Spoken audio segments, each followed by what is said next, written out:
Հայաստանի նկատմամբ Ռուսաստանի վարքագիծն այսօր ոչ թե դաշնակցի վարքագիծ է հիշեցնում, այլ սերիական բնույթի հանցագործի, որին իր զոհի անօգնականությունն էլ ավելի է մոտիվացրել։ Այս հավասարումը պետք է փոխել։ Ռուսաստանի պահվածքը դաշնակցային չէ, այլ ճնշման, պարտադրանքի եւ շահագործման մեխանիզմ է։ Մենք տեսել ենք ամեն ինչ՝ Արցախ, պատերազմ, սահմանային հարվածներ, անվտանգային դատարկություն։ Փաստերը ծանր են, բայց ավելի ծանր է մեր անգործությունը, որովհետև ամեն օր, երբ ապրում ենք վախերով, պատրանքներով, կորցնում ենք ամենաթանկը՝ ժամանակը։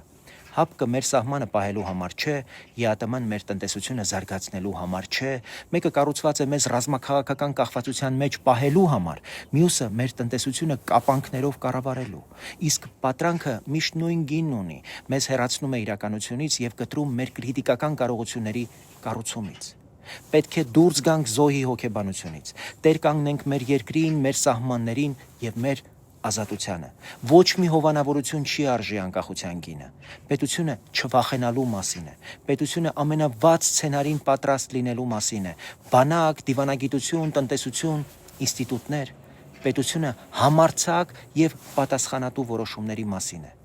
Մեր անվտանգությունը խոսք չէ, համակարգ է։ Մեր ազատությունը ցանկություն չէ, կարողություն է։